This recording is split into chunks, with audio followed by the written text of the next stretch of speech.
Continue the college football conversation.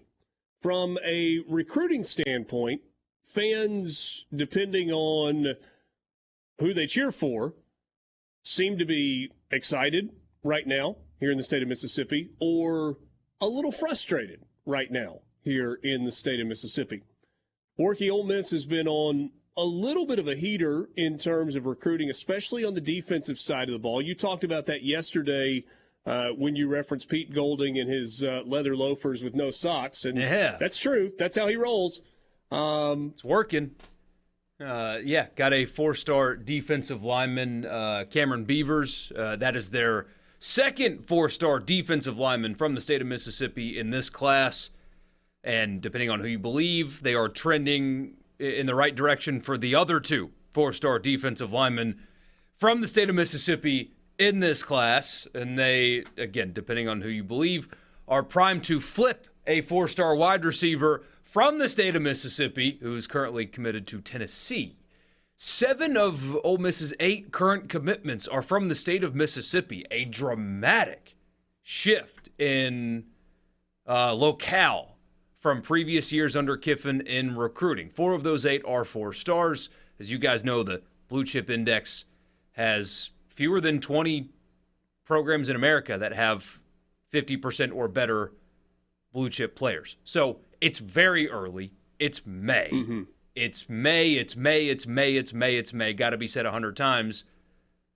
Ole Miss is doing very well so far, recruiting the state of Mississippi, and are continuing to trend in the right direction doing so. So, hey, Dad, the reason for some of the online angst among some Mississippi State fans, I think, is twofold. Part one, those defensive linemen that we were just talking about have traditionally gone to Mississippi State, right? I mean, just look at the lineage of defensive linemen from the state of Mississippi that have gone to Mississippi State and have gone on to do big things in the NFL. You don't have to look hard and you don't have to look far. The history is there. And then number 2, Zach Arnett, from the get-go, said Mississippi recruiting is where we are going to start. And to Borky's point, it's May. There's a long way to go. But the early returns have people concerned. As they should. I mean, it is early, and it is just May, but, you know, Mississippi State has not been the school in years past to get into the flipping business. You know, that's always been Ole Miss. Ole Miss has been the school that, you know, maybe starts slow in recruiting, and they pick up when we get into November and December. State's always been a team that gets its commitments kind of early and then holds on throughout the signing process. And the defensive lineman, like you mentioned, that is very frustrating for Mississippi State right now when you've got Jeff Simmons, Chris Jones, Fletcher Cox all sitting there with $100 million contracts, and the guy who recruited him and coached him is on your staff. And yet these 4, not only, as Borky kind of hit on, not only does Ole Miss have 2 of these 4-star kids, but State's not really trending well for any of them at this point. Of the top 10 prospects in the state right now, State's really only looking good for maybe 2 guys. And neither one of those guys are going to commit today. So State doesn't have any recruiting momentum right now. State has 1 commitment from the state of Mississippi, the number 20 player, according to 24/7, who is a guy who doesn't have a ton of offers from around the SEC. Ole Miss has kind of flipped State's strategy on itself. They've gone after the Mississippi. And this is a great year in Mississippi. You've got 13, 14 4-star kids out there, kind of similar to 2019 with the class that had N'Kobe Dean and Charles Cross and all those guys. This is a very talented class, you know, a very deep class for the state of Mississippi. But right now, Mississippi State not in the game for a lot of these guys, or if they are, they're behind. So I wonder if this is a sign of any kind of a recruiting strategy switch for Ole Miss, or if this is more of the same from Lane Kiffin, but the last point you made is the part that makes it more of the same. Because he has said, we're not really worried about where kids are from. We're trying to get the best players. But if some of those best players happen to be in your backyard and you bring in a guy with the recruiting reputation of Pete Golding, maybe all of a sudden your focus is a little sharper on your home state than it is in a year where less of those good players are from Mississippi. Can't all these things be true at once? Absolutely they could. Yeah. Absolutely they could. And then there's another is, layer to it as well. Yeah. And that's what role does NIL play. Right. Golding is a guy that you and I can all say, like, look, anybody could coach Alabama. Well, that's fine and all, but he's got him on his resume. He can point to a lot of first-rounders and say, coached them, got him to the pros, got him.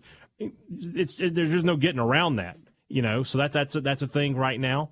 And I think you did hit on something. If Mississippi, if this was a normal year in the state of Mississippi and there were maybe 2 or 3 4-stars and the rest of the kids were those high 3 stars that state has made a living off of in years past, maybe Kiffin's, eye is a little further away from the state of Mississippi.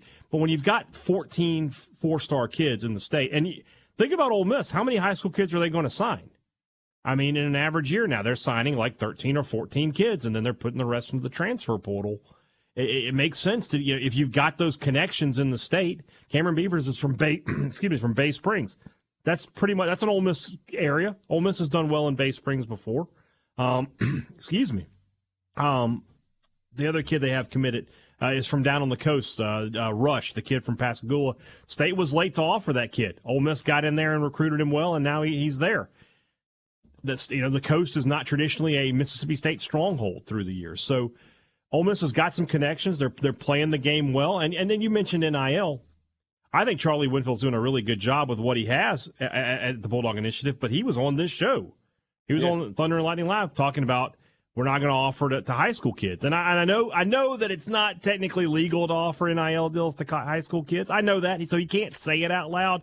But when you say that out loud and kids hear that, they just, well, I guess I can't get an NIL deal at Mississippi State. Yeah. So that's an interesting thought, to just I know it's one of those things you can't say that we are going to give you a deal, but you don't have to say that you're not going to give you a deal. Right. That's what stood out to me so much, and I've been thinking about that a lot, especially lately, because I've seen the reaction that you guys have from state fans. They're pretty mad right now. They're mad. And they're mad right now. On the NIL piece, yes, you can't, to give the benefit of the doubt, you can't give recruiting inducements, but, I mean, come on. If that is not your strategy, if you actually are wanting to get... just interrupt. If you don't think people are talking about NIL during the recruiting process, you are... That's naive. You are lying to yourself. Not fooling yourself. You are lying to yourself. And it's impossible to enforce. I mean, it's just impossible. Nobody's enforcing it. So if that is not your strategy, if you are engaged with high school players on the NIL front, don't say that publicly. If I were advising a lawyer, which sounds funny, I would tell him not to say that anymore. Don't put that out there because that can be used against you. But if that is your strategy, the next question is why? Because I don't think you should sling millions of dollars around to a bunch of high school kids, but there are some that you need to pay and keep. And if you are not going to get involved in the high school NIL game when you've got 4-star defensive linemen in your own state, if you're not going to get involved in that, you're not going to get them. Maybe you might get some. There are some kids that don't need it, and we've talked about that before. But if you're not going to get involved, Ole Miss will, LSU will, Alabama will, Auburn will, Georgia will, Tennessee will, Arkansas will. And if you're not... Especially at that position. Yeah, the most important position in the SEC, it feels like. And so if that is a decision that's being made because of, mindset, you need to get out of that. And if that's a decision that's being made because of lack of funds need to be raised. It's not I don't think it's a lack of funds thing. I don't think that at all. I think state's fine. I think it's a philosophy thing right now. That needs to change then. Immediately. Or else you're going to lose. The only thing I would push back on that you said, Borky, is yes, there's some exceptions. There's some kids who don't necessarily need the money. But I think even kids that don't necessarily need the money or don't necessarily come from families that need the money, they still want it. Yeah. Who's going to turn it down? Yeah. Nobody's turning down free money. Regardless of your income level or your trust fund or whatever, somebody's like, here's $50,000. Hey, thanks. We'll be back.